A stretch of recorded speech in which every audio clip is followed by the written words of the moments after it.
الحمد لله نحمده ونستعينه ونستغفره ونؤمن به ونتوكل عليه ونعوذ بالله من شرور أنفسنا ومن سيئات أعمالنا من يهده الله فلا مضل له ومن يضلل فلا هادي له اما بعد میرے واجب الاحترام مسلمان بھائیو بزرگوں اور دوستو، زکوٰۃ اسلام کا اہم فریضہ ہے۔ زکوٰۃ ادا کرنا اور اسلام کے ان بنیادی ارکان میں سے ہے جس پر اسلام کی بنیاد کھڑی ہے۔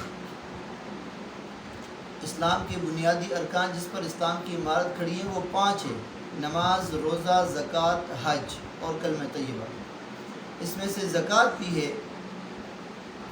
زکوٰۃ دینے کی قرآن کریم میں جہاں بہت سی آیات میں ترغیب آئی ہے اور زکوٰۃ نہ دینے پر وعید آئی ہے اور زکوٰۃ دینے کے فضائل وارد ہیں، وہاں پر قرآن کریم میں سب سے بڑی وعید سورہ قصص کا 8واں رکوع ہے، جس میں اللہ تبارک و تعالیٰ نے قارون کا واقعہ ذکر کیا اور قارون کا واقعہ ذکر کیا اور قارون کا زمین میں دھنسنے کی کیفیت ذکر کی اللہ تبارک و تعالیٰ نے۔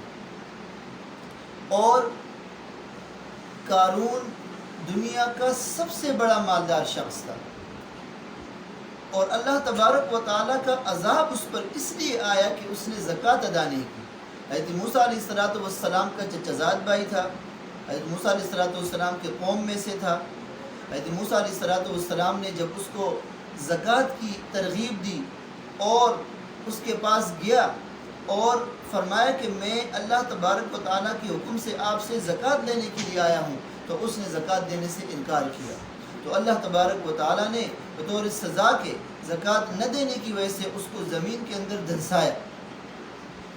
قرآن کریم میں سورہ قصص کا 8واں رکوع، اس میں اس کی تفصیل موجود ہے۔ سورہ قصص کا 8واں رکوع ترجمہ کے ساتھ پیش خدمت ہے۔ اللہ تبارک و تعالیٰ کا ارشاد ہے: ان قارون کان من قوم موسیٰ، بے شک قارون حضرت موسیٰ کے قوم میں سے تھا۔ فبغى علیہم، قارون نے اپنے قوم پر سرکشی کی۔ وآتیناہ من الکنوز ما ان مفاتحہ لتنوء بالعصبہ، اور ہم نے اس کو مال کے اتنے خزانے دیے تھے کہ اس کی چابیاں ایک طاقتور جماعت بھی اٹھانے سے تھک جاتی تھی۔ اذ قال له قومه لا تفرح، جب اس کے قوم یعنی حضرت موسیٰ علیہ السلام اور مومنین نے اس کو کہا کہ تم تکبر مت کرو، اتراؤ نہیں، ان اللہ لا يحب الفرحین، اللہ تبارک و تعالی تکبر کرنے والوں کو اور اترانے والوں کو پسند نہیں کرتا۔ مال کی وجہ سے جو لوگ تکبر کرتے ہیں تو مومنین نے ان کو وصیت کی اور ان کو نصیحت کی کہ اللہ تبارک و تعالی اس عادت کو پسند نہیں کرتے، اس سے باز آ جاؤ۔ وَابْتَغِ فِي مَا آتَاكَ اللَّهُ الدَّارَ الْآخِرَةَ، اور جو کچھ اللہ تبارک و تعالی نے تمہیں دیے اس میں اپنی آخرت کو تلاش کرو۔ وَلَا تَنْسَ نَصِيبَكَ مِنَ الدُّنْيَا، اور دنیا کا حصہ بھی مت بھلاؤ، یعنی دنیا کے لیے جتنی چیز کی ضرورت ہے اس کو بھی استعمال کرو اور وہ بھی اپنے لیے جو ہے نا آپ بچا کے رکھو۔ یہ نہیں کہ دنیا کو مت دیکھو اور دنیا کا حصہ بھول جاؤ، بلکہ دنیا میں جتنی ضرورت ہے اس کو بھی رکھو۔ وَأَحْسِنْ كَمَا أَحْسَنَ اللَّهُ إِلَيْكَ، اور اسی طرح تم مخلوق پر احسان کرو جس طرح اللہ تبارک و تعالی نے تمہارے اوپر احسان کیا ہے۔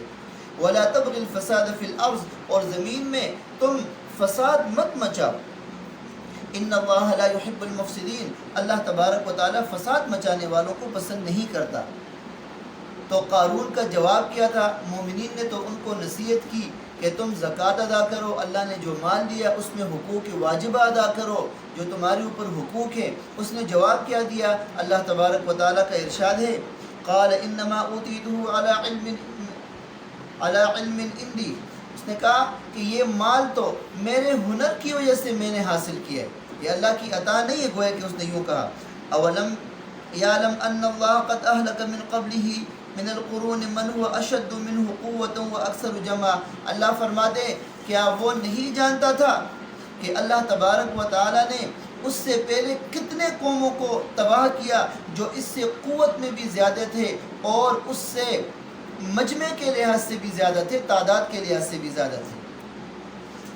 وَلَا يُسْأَلُ عَنْ ذُنُوبِهِمُ الْمُجْرِمُونَ، اور مجرموں سے ان کے گناہ کے بارے میں نہیں پوچھا جائے گا قیامت کے دن، بلکہ اللہ تبارک و تعالیٰ کو سب کچھ پتہ ہے۔ اللہ تبارک و تعالیٰ ان کے گناہوں کے بقدر اور ان کے گناہوں کے مطابق ان سے معاملہ کریں گے۔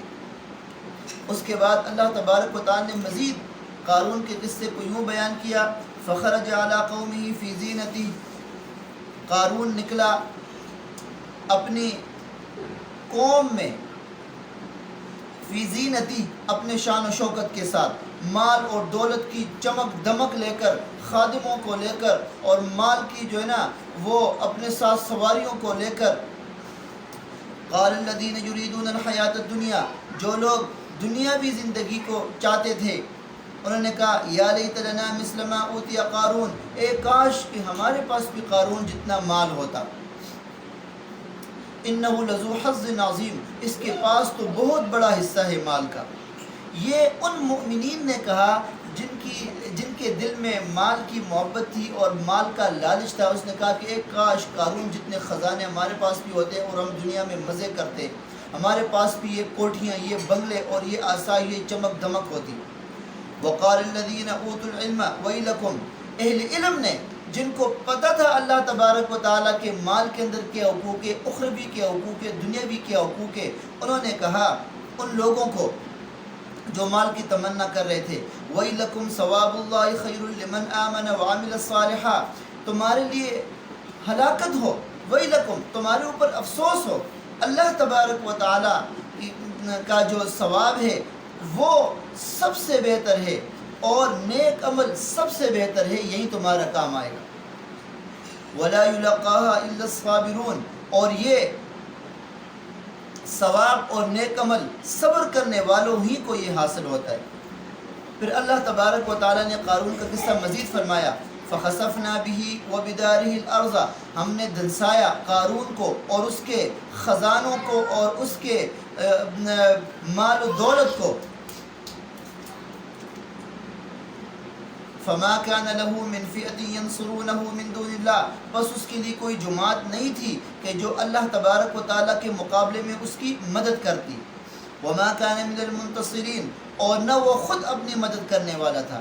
وأصبح الذين تمنوا مكانه بالأمس يقولون ويكأن الله يبسط الرزق لمن يشاء من عباده ويقدر، اور وہ لوگ کہ جو تمنا کر رہے تھے مال و دولت کی، کل جو تمنا کر رہے تھے پچھلے کل، تو وہ کہہ رہے تھے اے کاش، وہی کا انا، اے کاش ہلاکت ہو قارون کے لیے۔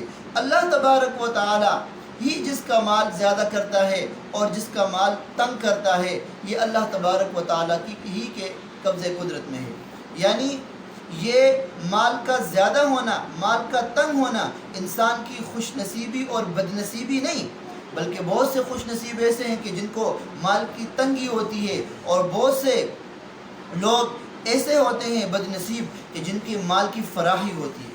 تو انہوں نے پہلے جو انہوں نے مال کی تمنا کی تھی، اب وہ اپنی تمنا پر افسوس کرنے لگے اور کہا کہ نہیں، ہم تو خوش نصیب ہے قارون سے کہ ہمارے پاس مال نہیں ہے، پھر بھی ہم جو ہے نا زمین میں دھنسنے سے بچ گئے۔ لولا امن اللہ علینا، اگر ہمارے اوپر اللہ تبارک و تعالیٰ کا احسان نہ ہوتا، لخسف بنا، تو اللہ ہمیں بھی زمین میں دھنساتا۔ وَإِكَأَنَّهُ لَا يُفْلِحُ الْكَافِرُونَ، اور اے افسوس کہ کافر جو ہے نا وہ کامیاب نہیں ہوتا۔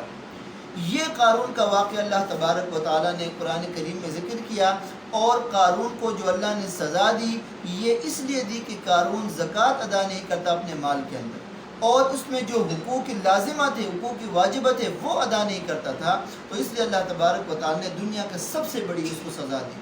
قارون دنیا کا سب سے بڑا مالدار شخص تھا، اور اس کو اس مال نے مصیبت میں ڈالا، اور اس مال کی وجہ سے اللہ تبارک و تعالیٰ نے دنیا کے اندر ہی اس کو عذاب کے اندر مبتلا کیا۔